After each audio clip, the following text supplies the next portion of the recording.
Good afternoon. Welcome to this great session. It's really great to see everybody's faces.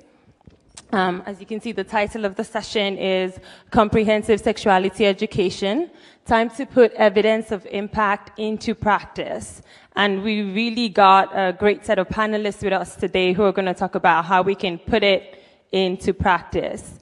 But before we get started, I do want to recognize the First Lady of Namibia, who's in the room with us today, Madam Monica Gengos. Thank you so much for coming to our session. That's the kind of commitment we need on the continent. And so, before I introduce our panelists, I just want to say a couple of things, just some housekeeping before we get started. We had a panelist who was supposed to be with us today, Humphrey from Uganda, reach your hand, but unfortunately because of visa issues, he couldn't be with us today. So we're not really going to get to hear too much today about the Ugandan experience, but we have someone, another young person from Zimbabwe who would be joining us today. So, and I'm sure from the floor we can also get some people to give us that experience as well. So let's get right to it, yeah? Okay, fantastic. So, this is always a big question when we talk about comprehensive sexuality education. Usually people's brain gets stuck on the sexuality part, right? They leave out the rest. So, can I get a show of hands? How many people feel comfortable talking about sex? Ooh, I like this room. We're in the right place. Ooh, I even see 2 hands. All right. That's about it. So this is for like the aunties, the uncles, the parents, the guardians in the room. How comfortable do you feel talking to the young people in your life about sex? Yes, I even see some waving, see some hands. Great, but I also don't see some hands. And I think a lot of times when it comes to this issue, there is a discomfort that comes with it. But the reality of the matter is we do need to talk about it. It is an important issue. We can't avoid it. We can't shy away from it. And for a lot of us, if we're going to be talking about HIV prevention, this is a critical part of it. I know in the session yesterday, there was a lot of conversation, and we're also at this conference talking about breaking barriers. And this is one big barrier to break. And I think we got a great set of panelists who are going to help us talk about how do we break those barriers? How do we build those bridges over this issue to make sure that we're addressing this issue? Because if we look at the African continent, we have young people who are dying of AIDS. We have young women who are getting infected at twice the rate of their male peers. So this is an issue that we do need to address, and we cannot avoid it. So I think it's really critical for all of us to really want to engage with this issue and to talk about it. And so let me just get right to introducing our panelists so they can share with us. So our first panelist is Clarice Machen Guana from Mozambique. She's actually a retired WNBA player, which actually she makes me feel short, which is a very rare feeling and makes me quite excited. But she's also a UNICEF Goodwill Ambassador. She's played basketball for over 22 years, including for the Mozambique national team.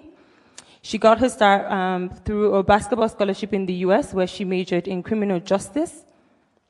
And one of the really great things about her is that she's here through her hard work, through her sweat, and through getting inspiration from mentors. And because of that, she wants to pay it forward so that she can recognize the powerful position that she has as a role model to have positive influence on the lives of young people, especially girls. And she talks to young people through sports on issues of social challenges such as HIV, early marriage, respecting and looking after their bodies, and also addressing early pregnancies. And after her, we have Yasa Sitole from Zimbabwe. She is an evolving and dynamic youth leader and an advocate on sexual and reproductive health and rights, HIV/AIDS, gender equality, and education, with a special interest in youth health and community development. She's the co-founder and trustee of a youth-led organization called My Age Zimbabwe Trust, which is operating in Masvingo and Mashonaland East provinces in Zimbabwe. She's also working with a strong group of young people in Zimbabwe to basically develop the Zimbabwe Youth Empowerment Strategy, which focuses on youth development and the demographic dividend in Zimbabwe.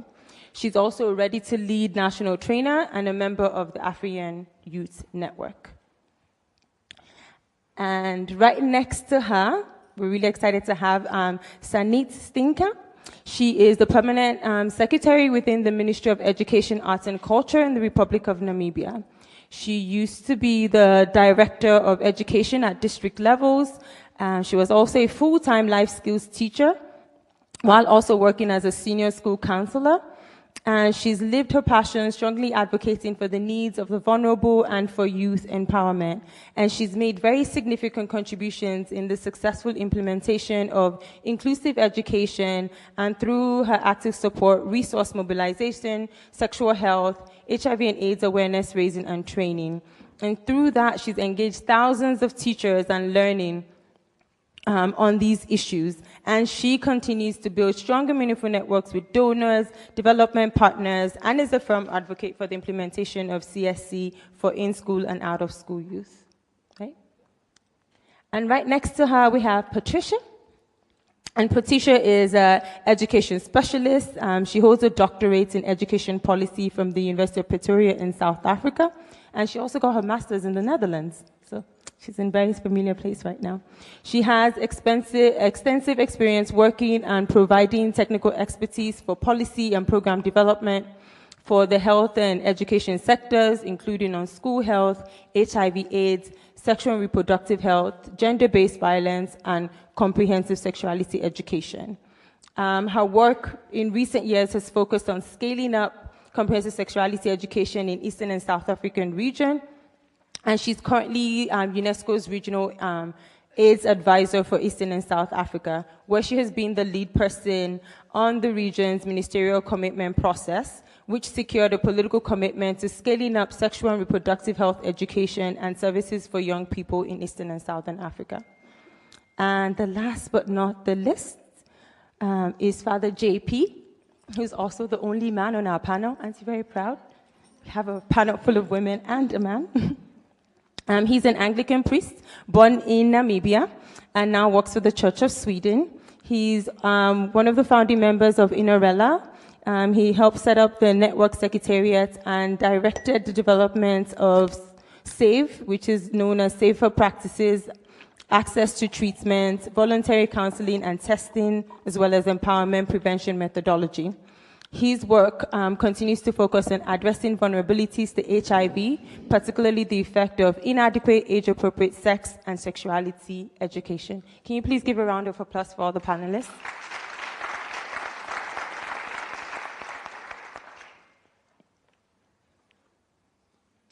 Thank you. So let's jump right into the questions. So I'm going to ask Clarice to just tell us just a little bit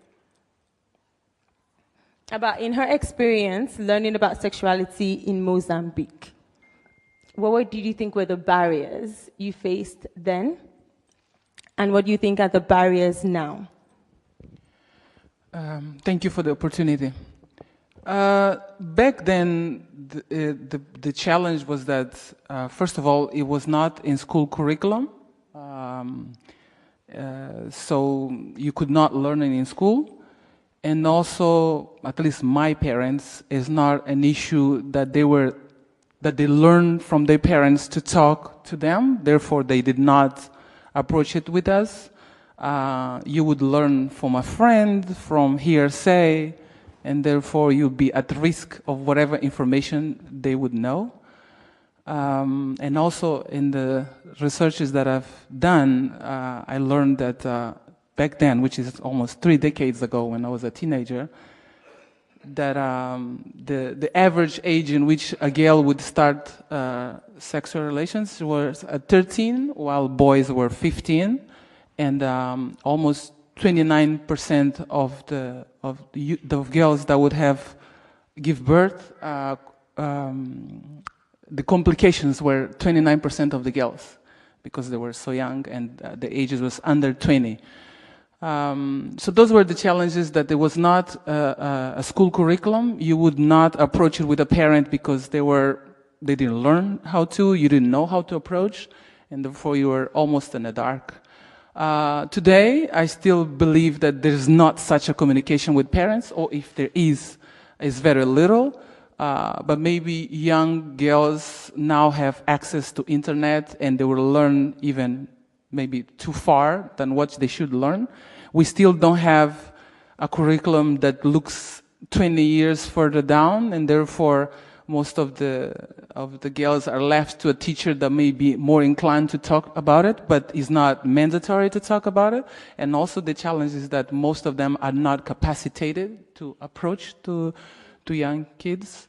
And also the most recent barriers that we've been trying to fight as a small organization of civil society is cultural, because at least in Mozambique, young girls, when they start the first menstruation period, they are invited, it's not the right word, but I'll use it politely, to start sexual conducts, which is to learn how to please a man. So they will go through this boot camp, let's put it that way, in which they learn all the techniques or some techniques that her man will expect, and oftentimes she will start sexual relations at that time when she starts period, and therefore she's predisposed to early pregnancy, giving up school, and most of the time she will give up. So that is one of the first barriers, is the cultural invitation to start from early age to learn how to be a woman, how to please your man, how to take care of the house. As a little girl, almost being persuaded to be a mother of another young kid. Another barrier that we face is structural, in the sense that the government is still learning the ways to approach it. We know the rules. You should not have relations with a young girl, but there is not known fines for those people who engage in those actions. Oftentimes, community leaders enforce it as well and persuade the families to do it. And the third barrier that is most common is socioeconomic. Parents of low education will be more inclined to give up their girl for men who will give whatever, money or other kinds of goods. And the girl is seen as saving her family from an economic situation. And I won't say that it's encouraged, but it's not discouraged, because in a way society accepts it as one that is helping the family go further. Right. So, But Clarice, right up there it says you have a foundation that works with young people, correct?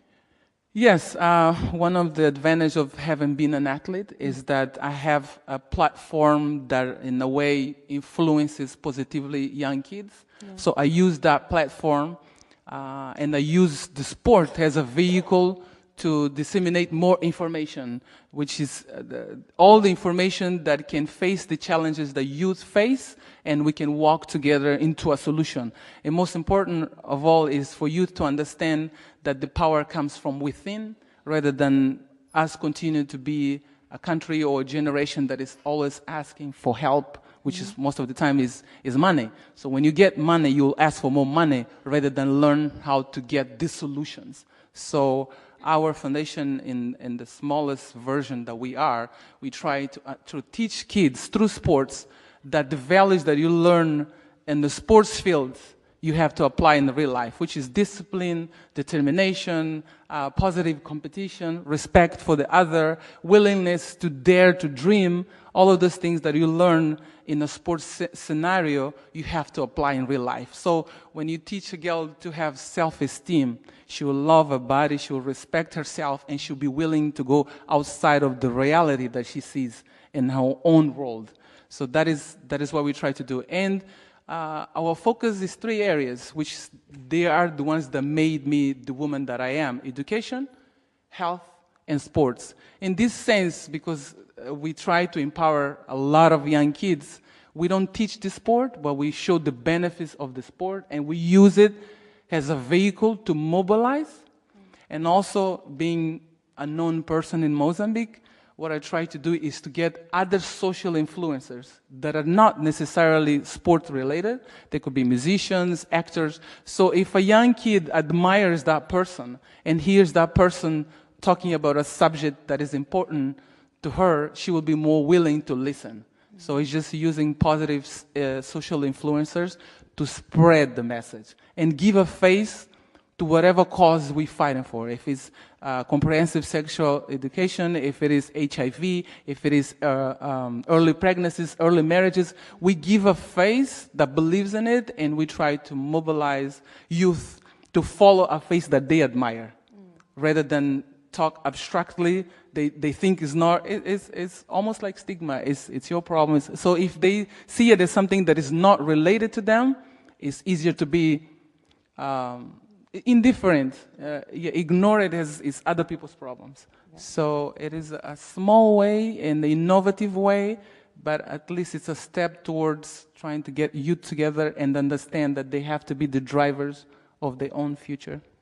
Okay, thank you very much. I like that, using sports. It's really great. All right. So another thing that we know, Father JP, is that for a lot of curriculums, I don't know, at least for us in Nigeria, you're not allowed to talk about anything except abstinence. Don't do it. Don't touch. That's it. That's all they ever teach in those schools.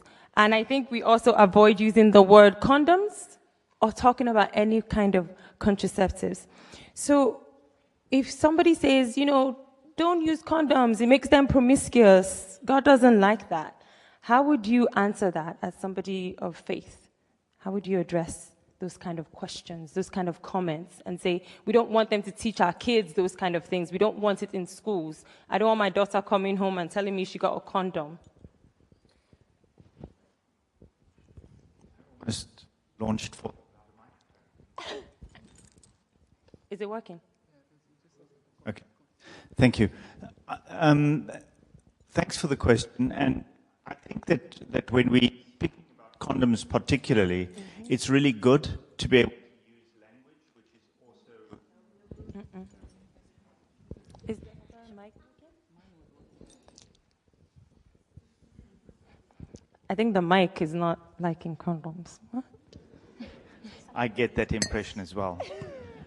So really, when we're talking about condoms, and you're talking about condoms within the faith community, it's useful to also use language which is faith-related. So you can hold up a condom. Oh, I might just have one.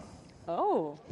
So you can hold up a condom and say, what is this? Is this moral? Is this immoral? And people might have various opinions about that. But the truth is, it's amoral. It's just a piece of latex. And it has no morality of its own, and it has no ability to tell you what to do with it. And if it sits in your pocket, it isn't going to say, use me, use me. It's just a piece of latex. So what's important about condoms are two things. Number one, teaching people how to use them correctly. And the second thing is to make them available. Those are the two things that are most important. And in terms of using it correctly, we have to be able to give the comprehensive sexuality education, because that allows people to make the informed choices for their lives. And most frequently, I see that leading also to the delay of sexual debut. And following up on that, but why do you think parents, leaders, community members, why do you think they struggle with understanding that? Why does there seem to be a really strong barrier that they're pushing back against this? We very frequently say that it takes a whole village to raise a child. And I think one of the realities in African society is that sex and sexuality is something that we were very comfortable with. And I say were, because the shame about our bodies and the shame about talking about sexuality, frankly, is a Western import. That's an imposition. in our societies. And so part of what we have to do is try to help families understand that we need to be authentically who we are. And who we authentically are is sexual beings.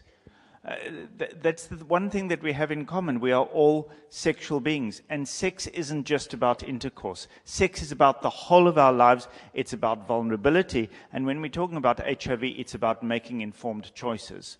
So by showing people that talking about sex and sexuality is actually quite naturally part of who we are as a society. And secondly, that our sacred texts don't stand against this, but in many senses are useful to us in terms of being able to talk about sexuality. I'll give you one example of a taboo topic. A taboo topic is the talking about masturbation. You just don't talk about masturbation. Yeah, right. You do it, but you don't talk about it. And so now in the Bible, we say, but you see, Genesis chapter 19, oh, no. Oh, and Genesis chapter 38. And so you start talking about the sins of Onan and all these things which don't exist. And when you talk about Genesis chapter 38 and the sin of Onan, Onan has coitus interruptus. He pulls his penis out before he ejaculates. So, in other words, it's got nothing to do with masturbation. And just by looking at the text and using texts, we can give people the language and the tools to talk constructively about sexuality in a way that helps them to be, again, in a position to make informed choices for themselves. Right. Thank you so much for that. I think in terms of just looking at, as you say, this is not a Western agenda, because a lot of times the conversations we have about it is the Western agenda. And I'm wondering, for a lot of African countries, are we really being comprehensive in the kind of sexuality education that we provide, right? And so moving to you, Sinette, I'm going to ask, because it feels, and maybe you can tell me if this is true or not, I feel like at least in Namibia, the government might be walking the talk in terms of comprehensive sexuality education. Could you tell us if that's true, and how are they doing that? Thank you very much. Good afternoon, ladies and gentlemen.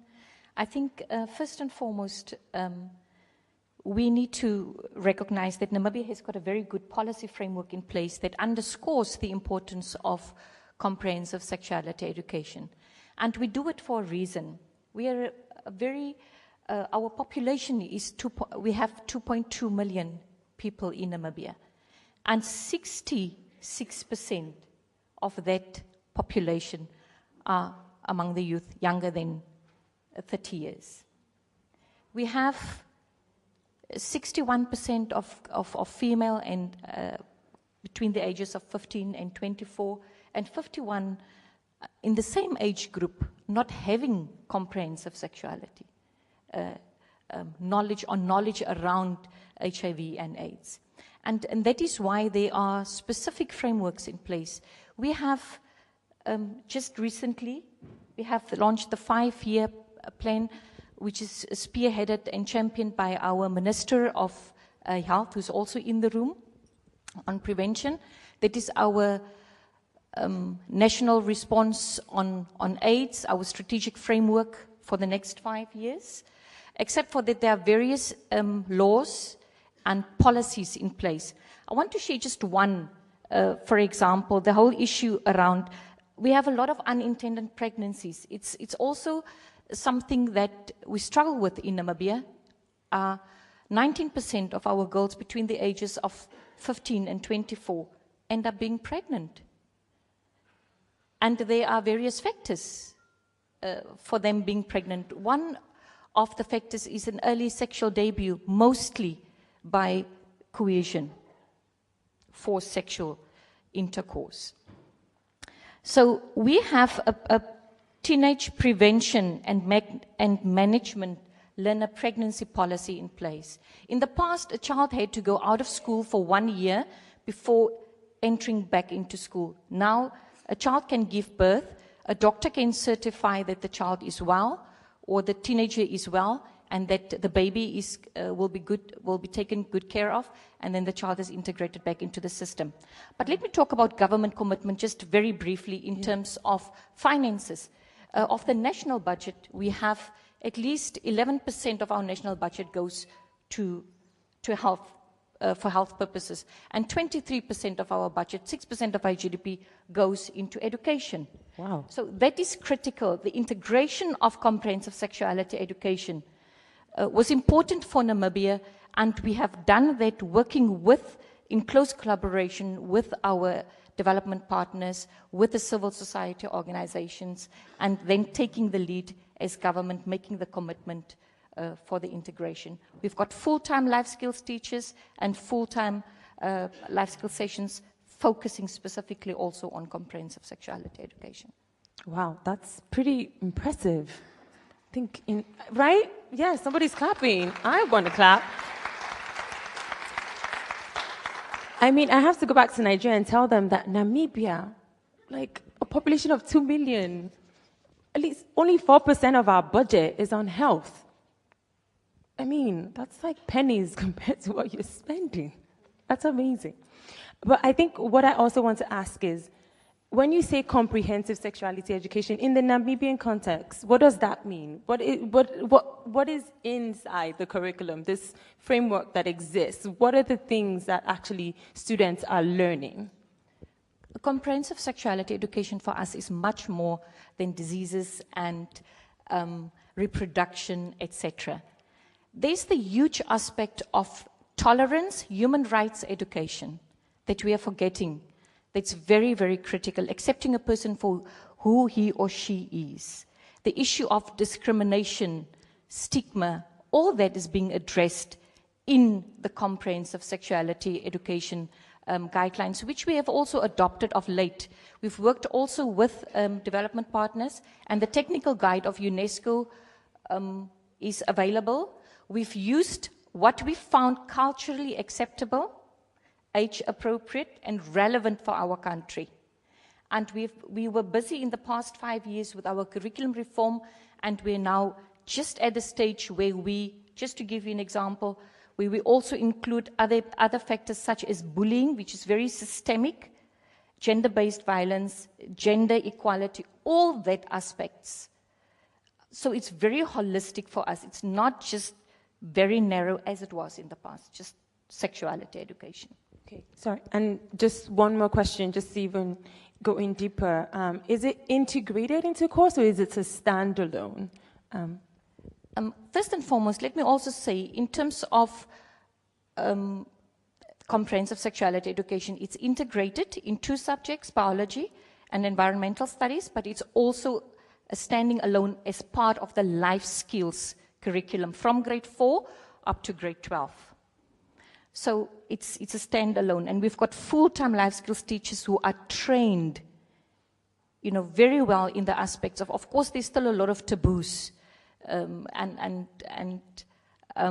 happening, or myths around issues of HIV. You can't believe it. It's still happening. Discrimination, stigma, it's still happening. So a lot of training is taking place, and then it filters down to the children themselves to make the impact. Thank you. All right. Patricia? I think maybe to follow up on that, because looking at the good example of Namibia, and you have a more regional perspective of Eastern and Southern Africa, and I'm interested because you were the lead on developing the political commitment for those countries. Maybe you can tell us a little bit about what that political commitment is, and what you think, the role you think that political commitment played in countries like Namibia. Maybe you can give us example of other countries in, adopting comprehensive sexuality education curriculum in their countries. Thank you very much, Buki.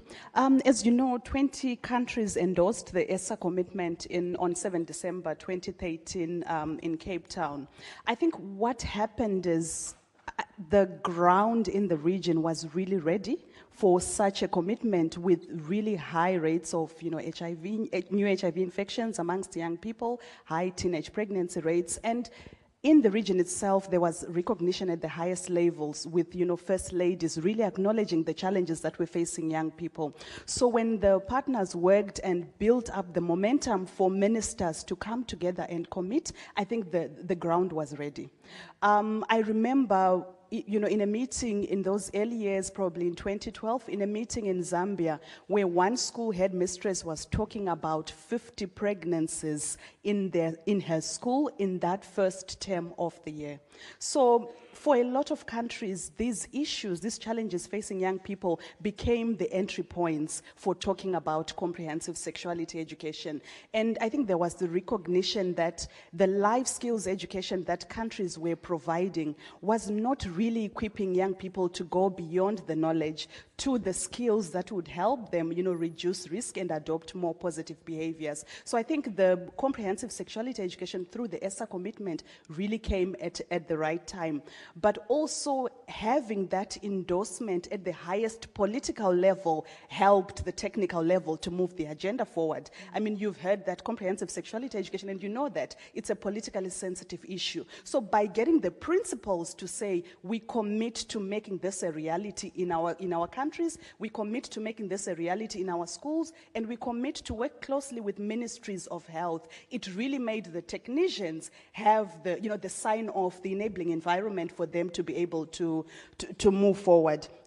So in terms of this movement, this ESSA commitment movement, we've seen it growing and expanding beyond just the two principals who endorsed it, that is the Ministries of Education and Health. We've seen Ministries of Gender, Ministries of Youth, because the issues that we are talking about cut across and they bring more stakeholders to the table. So you have a strong civil society movement, again, also supporting this ESSA ministerial commitment. So it was endorsed in 2013. In 2016, at the AIDS conference in Durban, the ministers again came together, bringing in all the other ministers of gender and youth who are now part of this movement to say, we still think this issue is relevant for young people, and we are committing other ministers to say, let's step up our efforts and deliver, for adolescents and young people. And particularly in the wake of discussions around the demographic dividend, looking after the health and education of young people is still seen as critical.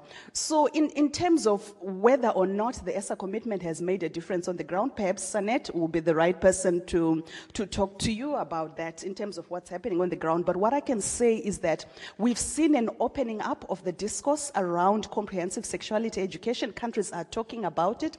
We've seen, by 2015, when we had the first ESSA report, 15 out of the 20 countries were providing comprehensive sexuality education in at least 40% of their schools. Now, this is just talking about access and provision. It's not talking to the quality. We know that we still face a number of issues when it comes to quality.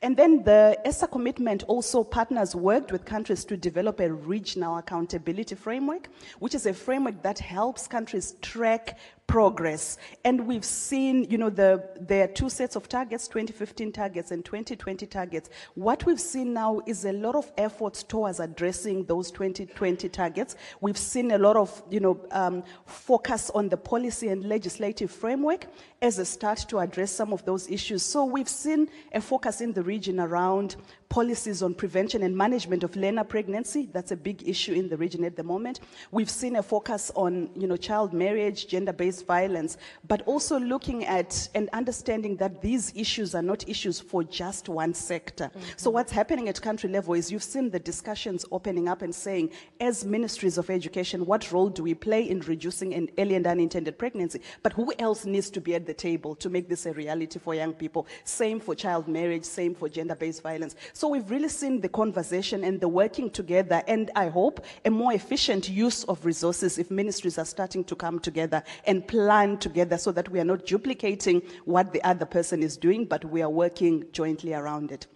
So just lastly to say that the 2015 report of the ESSA commitment was done from the perspective of government. It was led by government.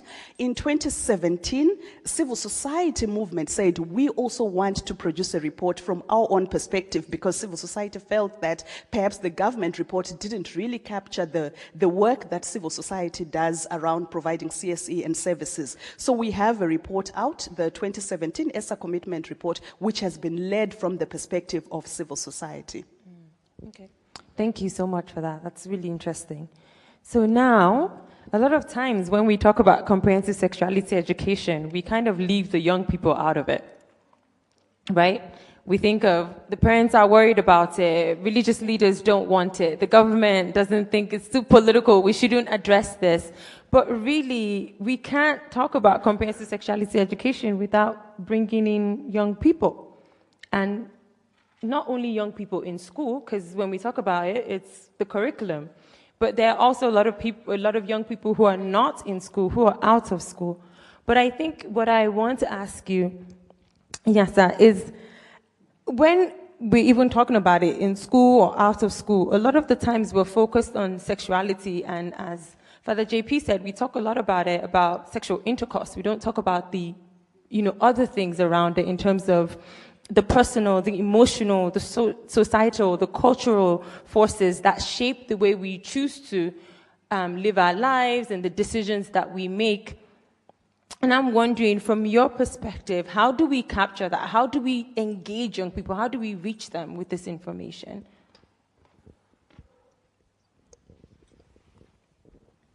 All right, thank you very much, moderator. I am actually feeling very sexy right now. Woo! Ow, ow. Oh, yeah, thank you. So, it's very sad how sexuality education has been stigmatized or has been politicized. And it really hurts us as young people because we are on the receiving end. As we see what does the government feel like doing because they are the government?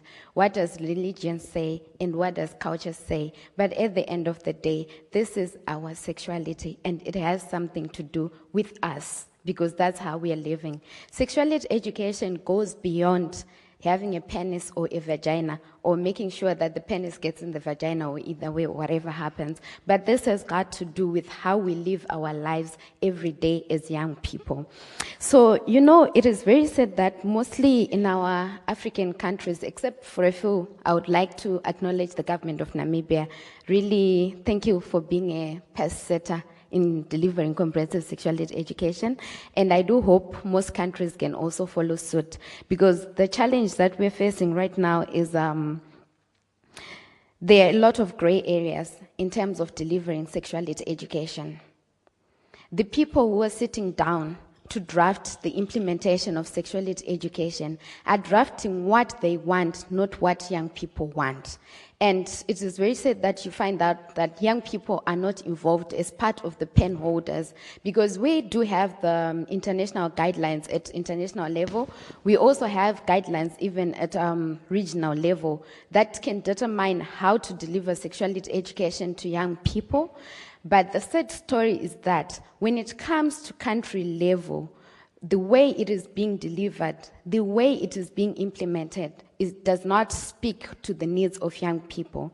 You find out that mostly when we're talking about sexuality education, focus is on biology, focus is on the organs that we have.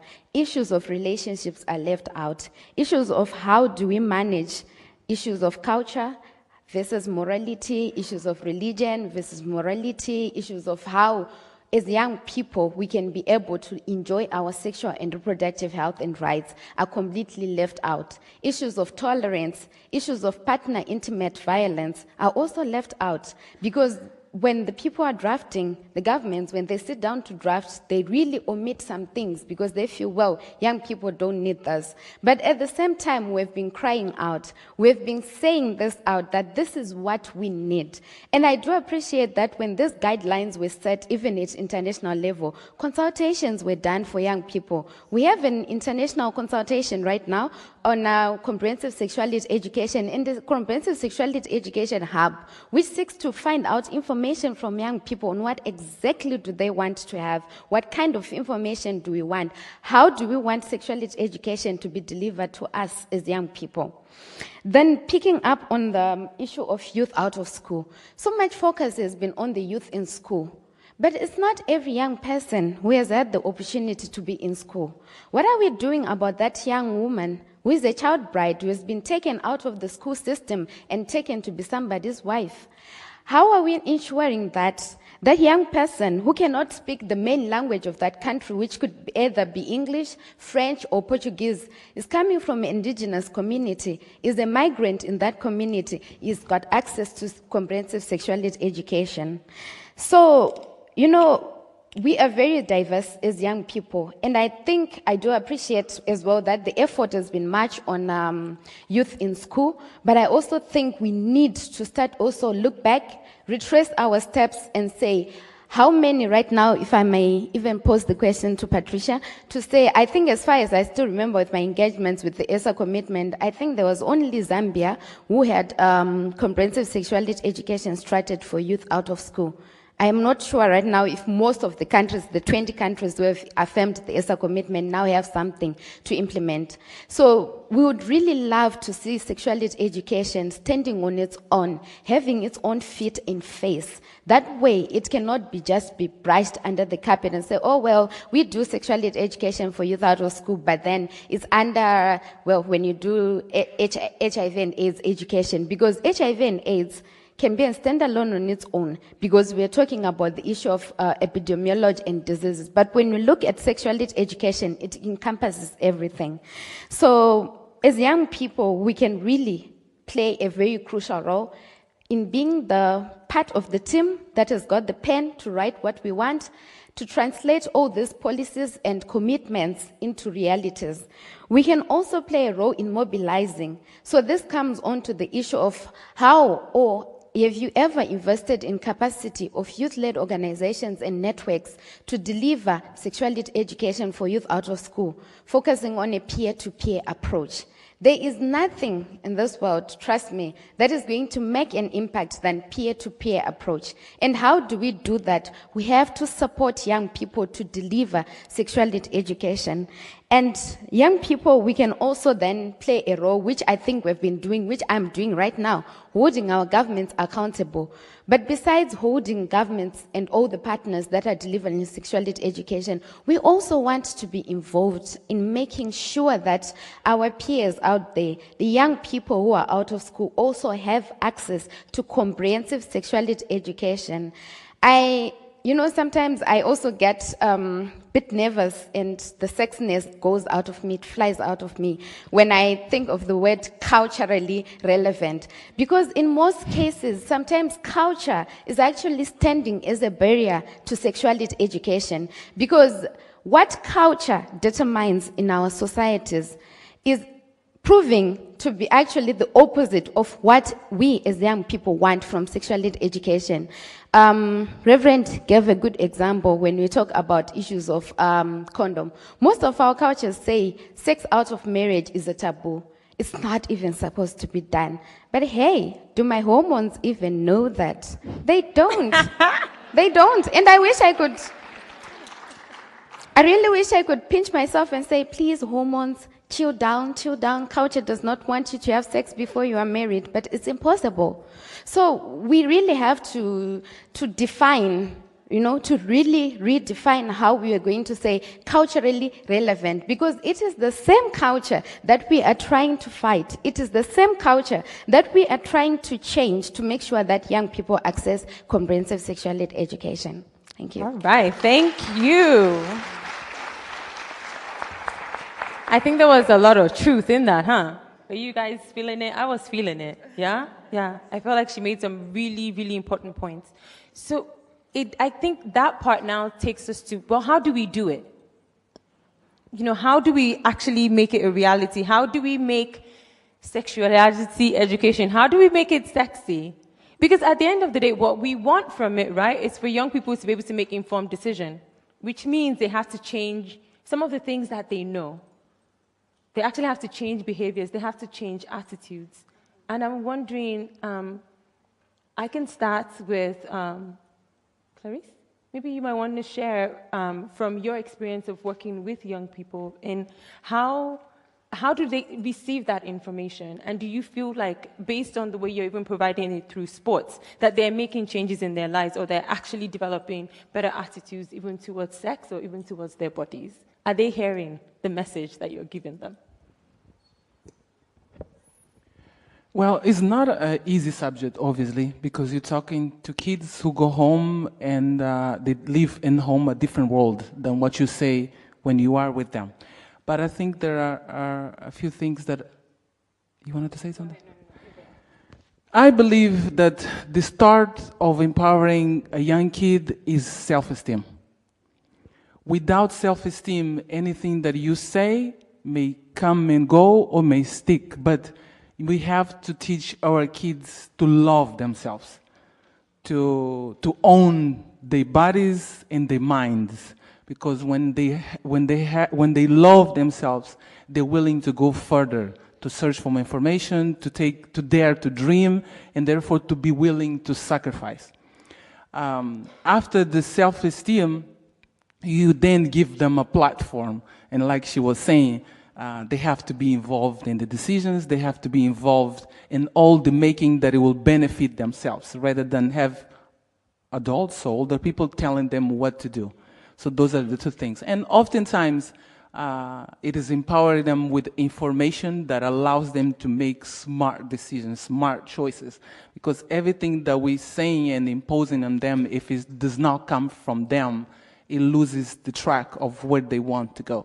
And I do believe that those are the two things that we, at least in the smallest version that we try to do. Self-esteem, empower them with strong self-esteem, and then give them a platform to voice whatever it is that they're feeling, engaging them towards a better solution. Thank you. Father, I think I'm going to pose that question to you as well, and looking at more in the sense of what role do religious spaces and religious leaders play in communicating some of this information to young people? Because I know in a country like Nigeria, we say it all the time, we're very religious. A lot of young people get a lot of their information and the decisions they make from church. Pastor said this. Some call their pastors daddy and imams, you know. They really do respect them, and what they say goes. And so I am interested in examples or work that you've done is how do we make religious spaces, safe spaces for young people to be able to have conversations around sexuality, around healthy relationships, around gender equality. How can we do that? How does that work? Thank you. I think one of the first clarifications I want to make is that as long as comprehensive sexuality education is considered something for the youth, we will always have a problem. The reality is we all need comprehensive sexuality education. When I was recently in Monrovia, I asked people in a congregation during a sermon, how many of you think you should be having sex at 99? And there wasn't a great deal of enthusiasm. And I said, the reality is that if you're not supposed to be having sex at 99, then Abraham and Sarah aren't having any children. So sexuality and the practice of our sexuality is about our whole lives. And we use a curriculum that was developed by the United Church of Christ about our whole lives. And it has a companion manual, which is Faith and Sexuality. And it's about age appropriate. It's about dealing with people in all age groups. And there's a new part of that curriculum now that's just been developed for sexuality and aging, because it is about our whole lives. So I think that we stigmatize sexuality by thinking that it's just for the youth. It's not. It's for all of us. So I believe that the faith community can play a critical role in terms of providing sex and sexuality education and comprehensive sexuality education. And part of what we need to do is by working with our parents and with our adults in the congregations, we can free them to be able to understand that their children can talk about these things as well. One of the models that has been used there is that the curriculum that is used for the children are used at the same time for the parents. So that they can go home together and talk about what they learned today. And I assure you, many times it's the parents learning more than the children. Wow. Exactly. All right. So I feel like the audience might have some questions. Is that true? Are there questions? Do I see some hands? Okay, I do see a couple of hands. Oh, I do see a couple of hands. All right, so I think we have about 40 minutes left in this session. And I've asked a lot of the questions, so I think I will throw it to the audience. There are mics. So yeah, so we can stand in front of mics and then I'll call. I am going to plead that I know there are going to be comments. It wouldn't be a conference without comments, questions, but I'm going to ask if you're going to make comments, please make it short so we can get as many questions as possible and as many comments if possible as possible. And if you do want to ask a question, please let me know who you want the question to be directed to. Are we in agreement? Are we in accord? Yeah, well. Okay, great. All right, so let's start with Mike. You were the first to get to the mic. Yeah, thank you very much. I'm Sheila Klo, former UNA's regional director.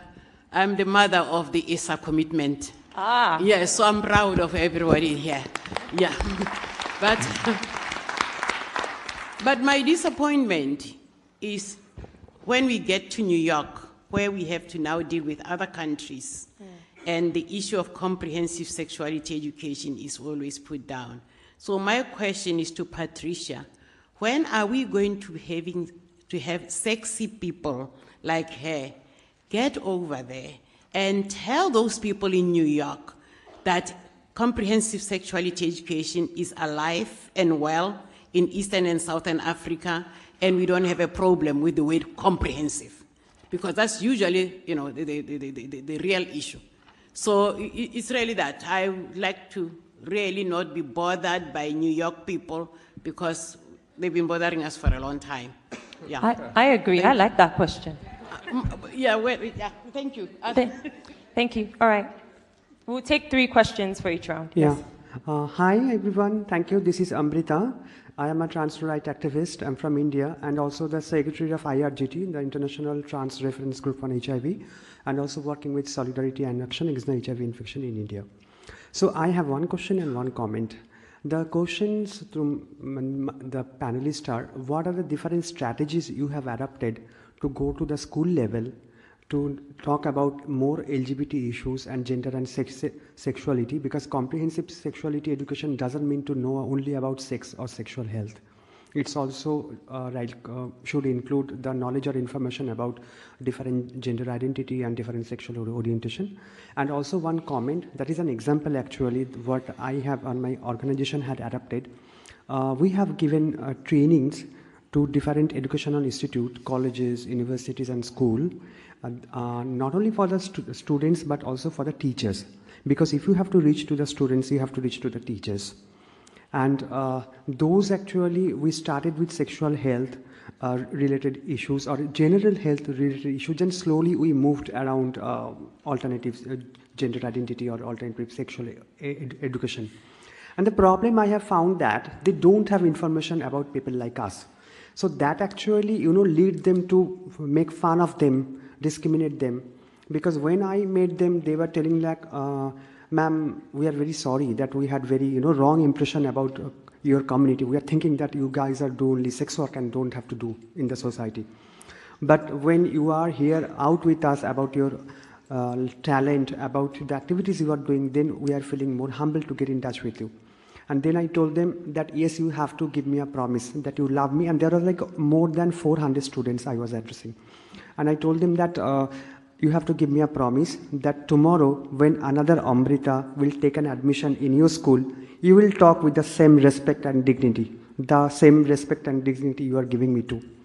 And they actually very much like that. So I think if you are giving education on sexuality, on gender, we also need to include community people. Right? Okay. The community people can talk more about the community, and that will be very helpful to learn from the horse's mouth.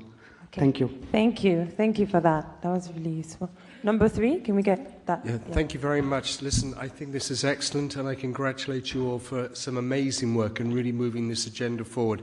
10 years ago, we wouldn't have had this, so congratulations. Just picking up a couple of points.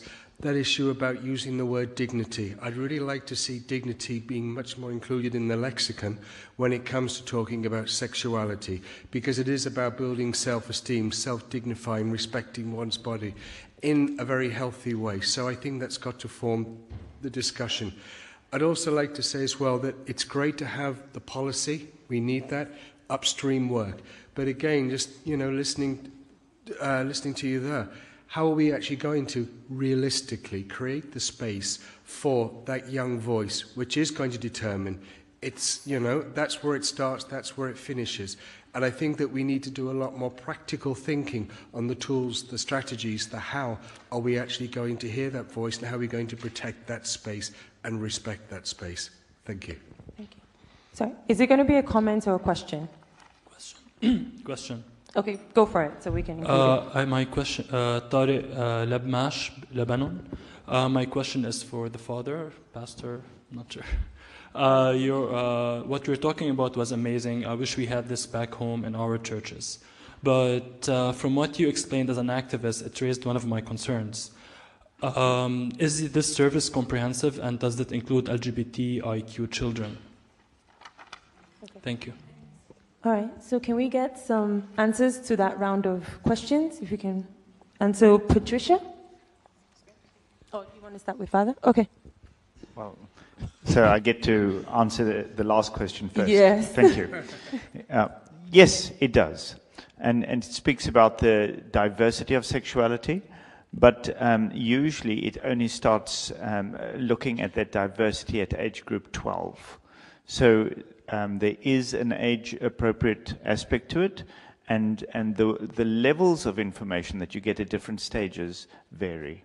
So, for instance, at the age of 4, what's the most important lesson to give a child? Not think about sexual orientation, but think about the fact that you are beautifully and wonderfully created by God. Your body is to be celebrated, and you have the right to say, no, I don't like it if you touch me like that.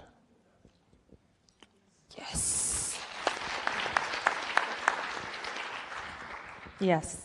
Thank you, Buki. So I'll try to respond to Mashila's question on the discordancy between what happens at country level and with the discussions in New York. I think this is something that we've been battling for a couple of years, that when we are, at home, we are in the countries, we are talking the same language, ministers endorse commitments such as the ESSA commitment, but when countries go to New York, then the discussion is different. I think the issue of comprehensive sexuality education is always a challenge. To give an example, CSW discussions, even for, I think a couple of years ago, SADC had a resolution which came from the region, but when we go to New York, we find that, there's always a challenge. I think this is really difficult, Mashila, and this is something that we are still trying to battle with. And I think at country level, this involves bringing different ministries into the discussion, because what we find is, even though you're working with education and health, when it comes to CSW, it's ministries of gender who go, it's ministries of planning, it's finance. So really joining the dots and ensuring that the country delegations are well prepared when they go to New York, but not just waiting for the key events, but engaging in advocacy events, even with the embassies in New York in the run-up to key events, because often you find that we try and influence the key events, but we are already too late. So you find someone from Namibia, for example, in the delegation saying, oh, we are not doing CSE in Namibia, and yet you've just heard from her that there is CSE in Namibia. So really it's, who is representing Namibia in that particular meeting? Maybe it's someone from Foreign Affairs who's possibly not as well versed in the issues. So we really need to do better groundwork, a better understanding of who's sitting at the table, and prepare in advance. Okay. Thank you for that. Okay. Yes, do you want to make a... Yeah. All right, thank you. So I'll respond to a question that came from microphone 2 and 3. There was a question on strategies to discuss on different gender identities. Again, I think that's where we have to do a lot of advocacy, because when I first spoke, I said the challenge we're having is that there are things that are actually being omitted from the CSE curriculum, and those are some of the things. For example, in my country, to be honest, the issues of different gender identities is not part of the sexuality education curriculum. And for us to be able to do with this, we need to do or to engage in a lot of advocacy so that nothing is left out of the CSE curriculum and it really becomes truly comprehensive, with the word comprehensive meaning what it's supposed to mean. Then I'll also respond on how do we realistically create space for young people.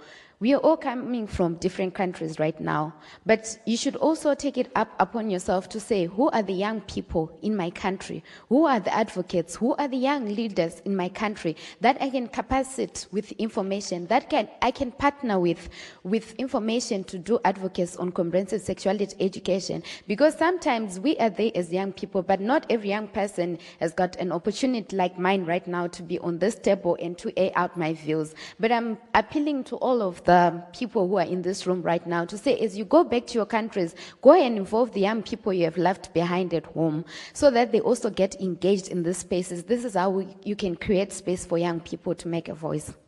Thank you. Senate. Thank you very much. I would just very briefly like to respond to the issue of how do we move from policies into actual strategies and actions taking place. I think first and foremost, you need to have very strong political will and strong political leaders. I'll give you an example. We have our First Lady who was welcomed earlier by our moderator, Madame Monica Gainkos, and she is the USAID's special advocate for young women and adolescent girls. And in our country, in Namibia, we take part in dialogues that are sometimes complex and uncomfortable. We talk about the stuff that other people do not want to talk about. We're breaking those barriers. And our First Lady is taking the lead with that. So some time back, we had a lot of problems in terms of comprehensive sexuality, and the religious leaders who were really upset and angry about it and the terminologies used. And the First Lady invited the Ministry of Education and the Ministry of Health to a meeting and an engagement which led later on to more advocacy, awareness raising, and training of our religious leaders. We cannot please everybody. But in terms also, on another level, in terms of out of school and in school youth, that dialogue must happen up to the level at tertiary level. And this is why we have taken great strides in ensuring that the civil society organizations are part of the discussions. They are part of the decision making. We just completed a national youth conference where we had in-school youth traveling from all 14 regions. In other countries they're called districts. All 14 from across the country, and we had out-of-school youth. Diversity is respected. Attended, and they learned from each other. They engaged on topics that are seen as realistic, some are seen as controversial, but they're getting to be tolerant and understanding and having a much more deeper understanding of what it really entails. So like Father says, it's not a discussion for the youth only. Thank you. All right, before I talk again, let's take more questions. Let's start with 2, and then we'll go to 1, 3, 4. So one of the biggest issues we've been talking about is access to this education. And so I'm wondering what role you guys think technology has to play in the communication of comprehensive sexuality education. And if there is a role for it to play, is this something that can be communicated through technology? And also, what would that look like? What avenue do you think is the best avenue for that communication? Thank you. Yes, sir. Thank you very much.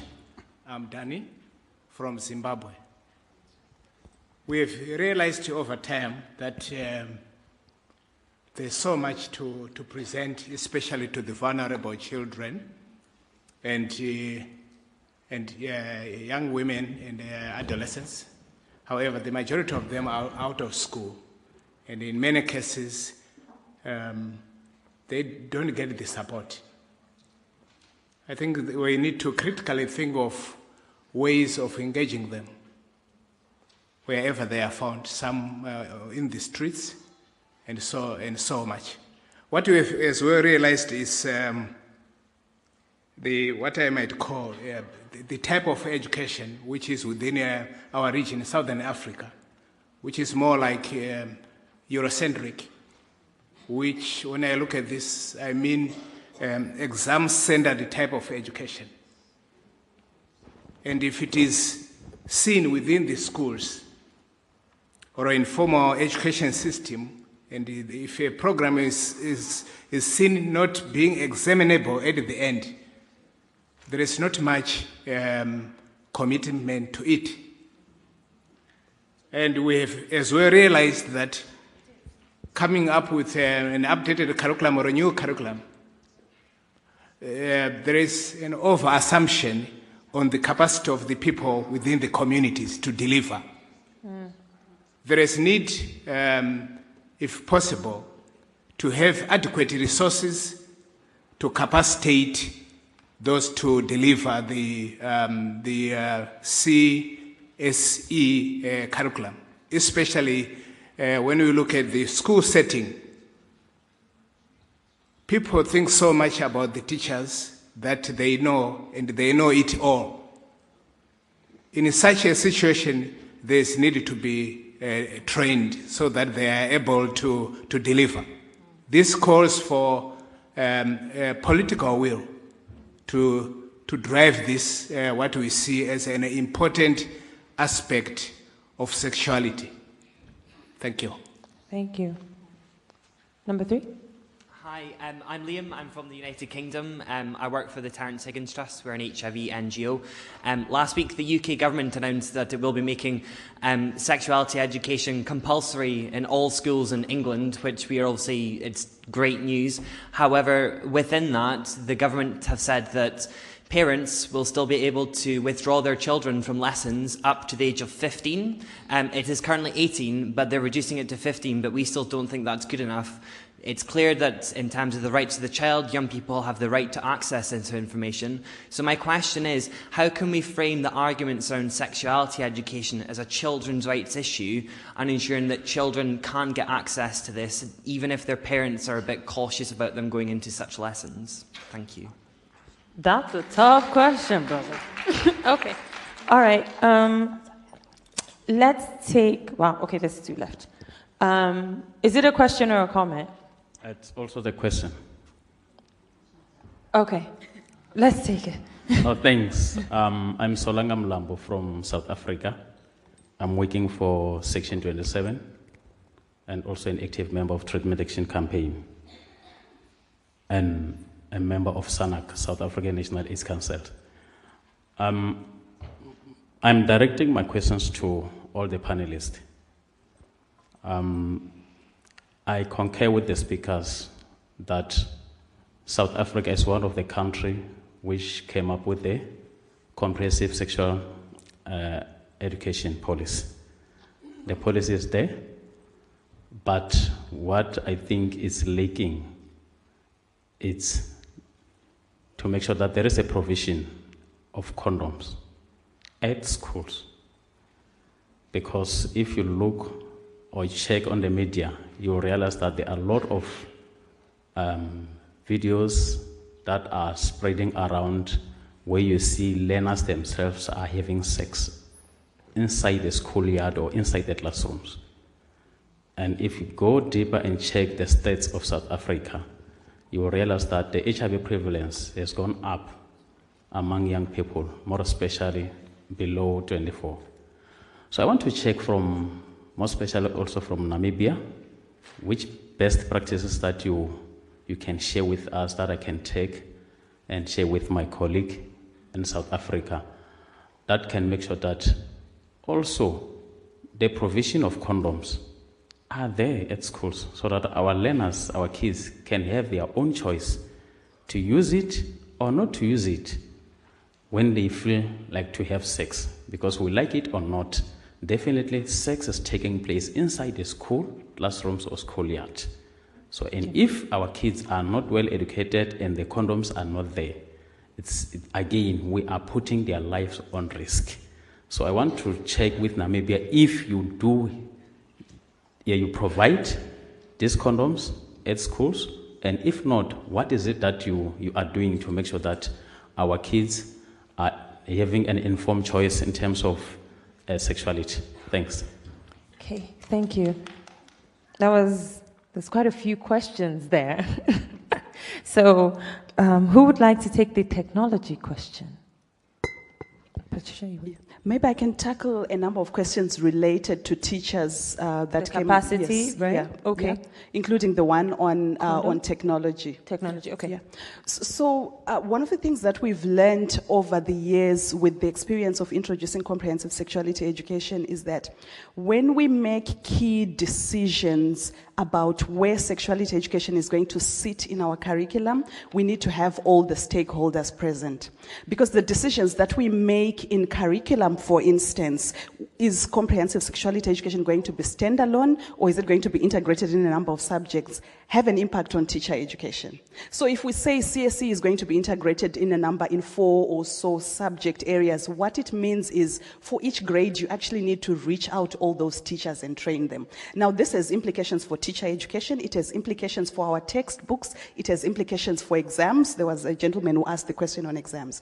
So what we've learned is early on in those, when you're having those discussions, so we are currently working with Ethiopia now, they are in the process of integrating comprehensive sexuality education. So fortunately, we've been able to learn the experience from other countries. So we've said to them, look, you need to have everyone sitting at the table. Integrating it across 5 subject areas, obviously there's no space in the curriculum, means you have to reach out to all those teachers. Ethiopia is a large country. How much resource do you need? Because we know, and I do agree with speakers, that if our teachers are not adequately trained, if teachers are not comfortable to deliver CSE in a participatory way, then we will not get the results that we need. So again, just to emphasize that all those decisions need to be made with everyone sitting at the table. So we worked with countries, for example, in a country like Zambia, where the decision was made to have CSE in about 4 or so subject areas. The implications were that the budget that had been set aside for teacher training was obviously now not enough. So one of the things that we did was, how do we reach out to all those teachers who need to deliver comprehensive sexuality education? Let's look at technology. We developed, working with UNFPA, an online course on comprehensive sexuality education for teachers. Our assumption was that we can develop this course that a teacher can do online in their own setting. Again, a lot of our assumptions were challenged. Teachers cannot use technology. Most of the teachers did not even have email addresses. So again, you think about technology, but you need to think about your context. So we had to backtrack. So we piloted in Swaziland and South Africa. And we were quickly shocked because we learned that particularly the older teachers, they've never, so you say, so we had a meeting where we brought the teachers. So we're like, oh, open Internet Explorer. They're putting their hands up. What is that? Where do I find it? I must say it was easier with the younger teachers. So again, we backtracked and we said, how do we do this? So when we started doing it with the teachers taking the course to do back in their own home, we found that the completion rates were very low. So what we ended up doing is, and also teachers didn't have the money to pay for the internet access in their own homes. So we found that let's bring the teachers in one location and then they can do the online course, in the same setting where you provide the internet access. It's not the same as face-to-face, but they do undergo the course in a shorter space of time. And then, so normally what we found is it takes about the average teacher 3 days to complete the course. But the advantage of bringing them together is that you can have 1 day reserved for teaching practice, where they now do back-to-back, teach-back sessions, where they teach the other teachers, what they have learned on CSE. So just that's been our experience on technology. The issue about comprehensive sexuality education now being compulsory in all schools in the UK, but parents having the option to opt out. I think our experience in the region, just to share in terms of engaging parents, what we find is that often people assume that everyone knows what we are talking about when we are talking about comprehensive sexuality education. Where you have one-on-one sessions and you break down what is comprehensive sexuality education. So we have exercises that we do. Okay, so pick a topic, relationships, for example. What is the content that you teach a 5 or 6-year-old on relationships? If you take people through that, you find that the resistance falls away. Because 1, they find that the topics are very age appropriate. 2, it's not all about sex. it's giving young people the skills that they need for daily life. So we found, in the countries that have scaled up comprehensive sexuality education, that the school cannot run with CSE, leaving the parents and the community behind. You really need to move at the same time. That's why it's been critical to partner with, religious leaders, with parent-teacher associations, to ensure that everyone understands what you're talking about when you're talking about comprehensive sexuality education. Thank you. Wow, that's really useful. Sinette, do you want to answer maybe the question around the provision of condoms in school? Yes, I just want to state very briefly, we have in Namibia HIV/AIDS policy for the education sector, but we are in the process of reviewing it. So schools in general, if they would like to have condoms, they would usually request for it. The issue that we had is that you had to have very well-trained life skills teachers to see that the condoms are not falling into wrong hands. The grannies use the condoms to smear the kneecap, and they say that it's working. So how do you know the condoms that are collected is not going to the granny in the village or, back into the society? But that was just off the mark. I just wanted to say we are looking into it. The training of the principals as gatekeepers are critical, because there's no sense in having condoms at schools if it is not accessible. And a principal's office is always regarded as an office of authority. And that is why the training of life skills teachers are absolutely critical. Secondly, I want to state that we have signed a memorandum of understanding with the Ministry of Health as the Ministry of Education.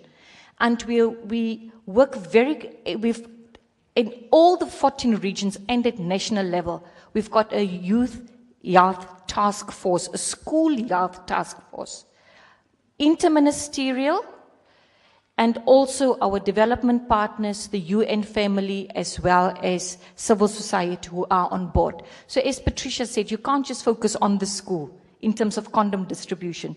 You need to work with the nearest clinic to be accessible for adolescents and to have friendly staff members serving the adolescents when the need arises.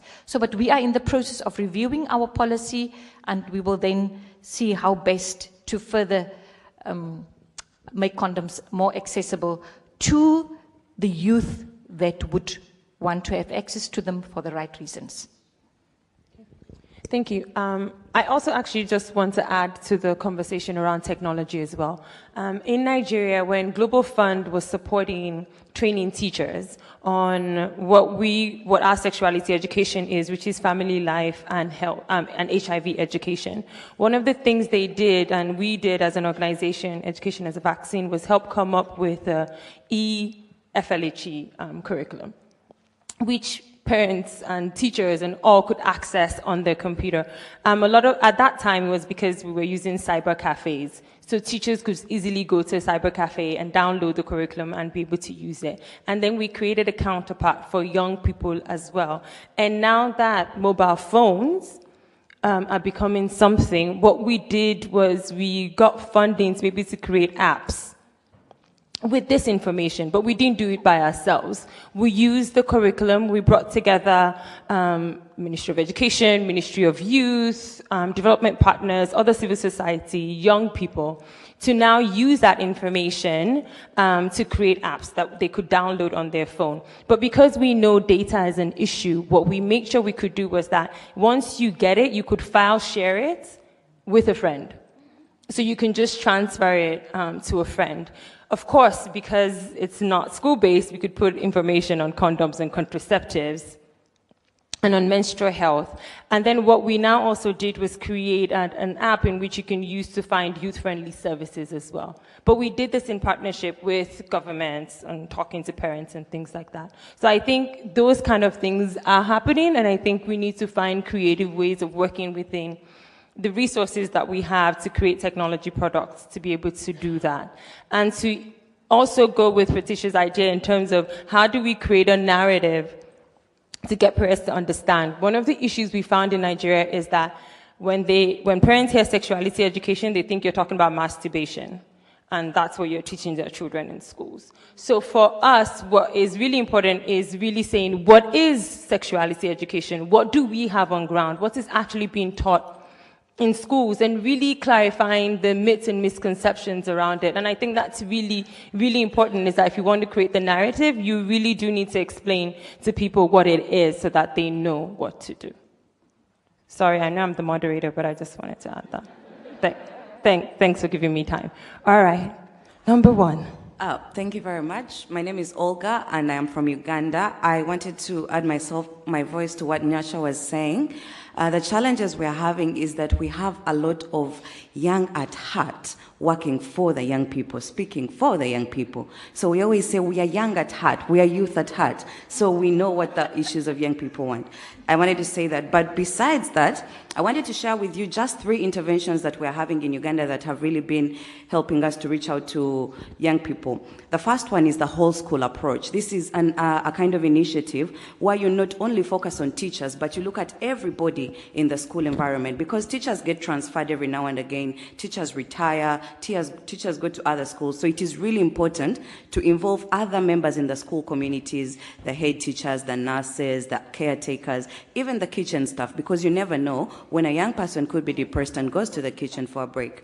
The second one is a strategy which we call Edutainment. So it is basically a marriage between education and entertainment, because we've realized that young people sometimes do not take interest in things that have to do with education because it's boring. So we are having this approach of reaching them where they are, using musicians, working with cultural icons, having concerts. So you throw a big concert, and the gist of the concert is to encourage young people to taste. So it has been one of the things that have been working for us.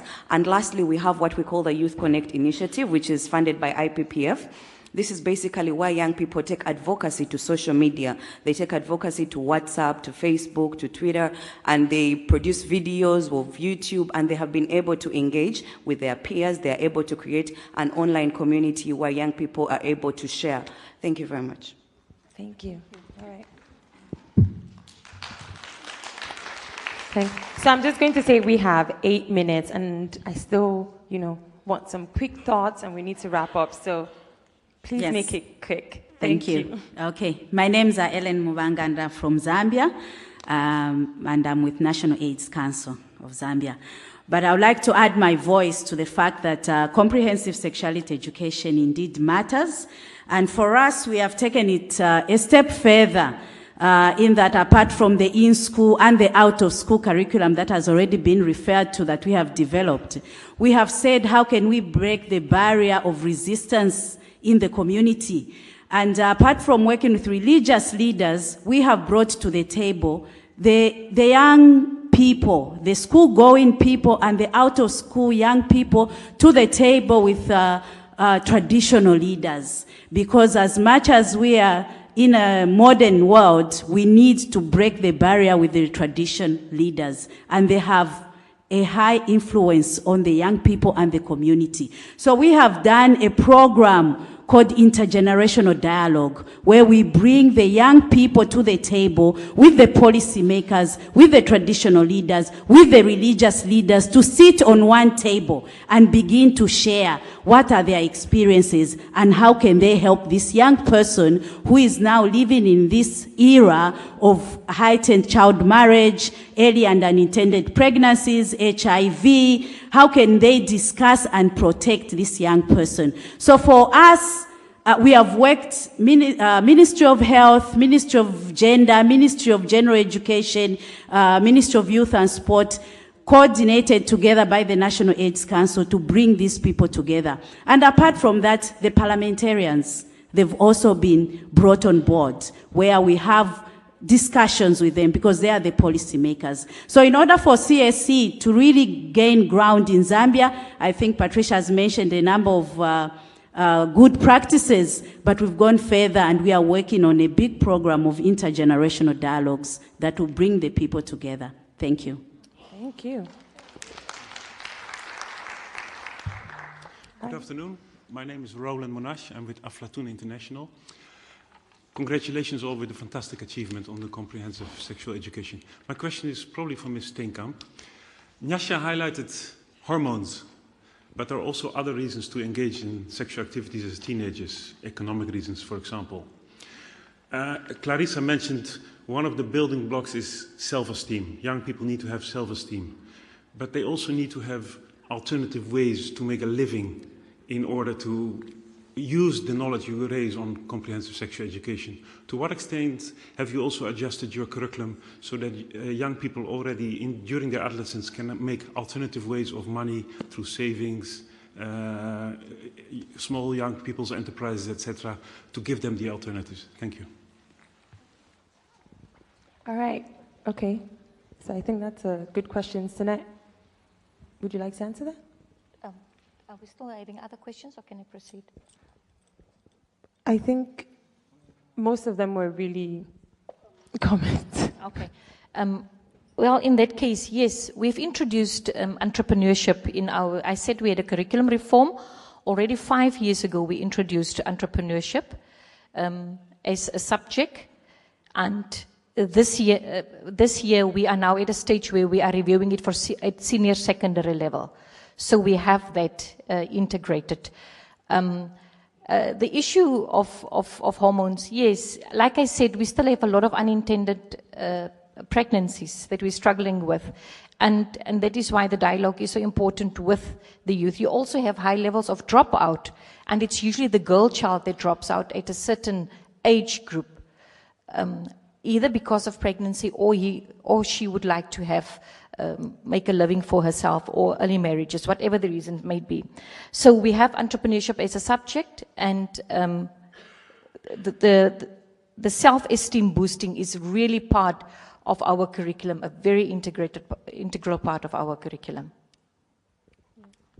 Okay. Does anybody else on the panel want to add anything? So I will just go back to the issue that was posed on technology. Yeah, we have got a lot to do in improving technology, because I think what becomes the basis of technology is access to internet, and it's very unfortunate that in most African countries it's really still a struggle for young people to access internet. But then I'm actually now looking at Patricia to say, when we started the ESA commitment movement, we actually had a strong campaign, the Young People Today, Time to Act Now, but unfortunately I don't know what happened to it along the way. So I think we can still go back and utilize such spaces, use of social media, use of technology like U-Report. I think U-Report is in most of the countries. U-Report doesn't require internet, but it's an SMS-based platform where information can be shared and young people can respond. They have got questions. We've got the Tune Me In. There are quite a lot of those platforms that are there. But I think what's also looking is maybe kind of like bringing together the different platforms that are available right now, have them in a basket, pull them together, and then we share out to say, okay, this is what we have, and how can we then integrate all the different platforms that young people can use, technological platforms, to get information. Thank you. Okay, thank you. Does anybody want to add? Yes, go Patricia. And I'm going to say we can't take any more questions. Once we wrap up, we're done. Thank you, sorry. Go ahead, Patricia. Sorry. So maybe just to... Sorry, I'm just trying to respect time. It's 3:58, so... So maybe just to respond to Nyasha, that the Young People Today campaign is still very much alive. In 2017, when we had the technical coordination group meeting of the ESA commitment, one of the things that countries agreed on was to focus on one of the ESA commitment targets, and the target that was selected is reducing early and unintended pregnancy. As you know, that's a challenge across all the countries, and it's that one target that touches on new HIV infection rates. It also touches on child marriage, because of a number of those early pregnancies are happening in the context of child marriage, or the pregnancy comes first and then the marriage follows. So it's one of those targets that really links with the other targets. So we just did a situation analysis across a number of countries in East and Southern Africa to look at the situation of early and unintended pregnancy. And who is falling pregnant in East and Southern Africa is the poor, rural, uneducated young person. So again, to go back to the issue of technology, if we think about technology, we also need to think about these harder to reach young women who are in rural areas. What we've seen in the study is that being wealthy and being educated is protective. So you're not getting many pregnancies happening amongst the upper wealth quantiles in the different countries, but it's really those who are poor and educated and in the rural areas who are falling pregnant. And those are the ones that we need to reach. All right. So I just want to say thank you to my panelists. Could you please give them a round of applause?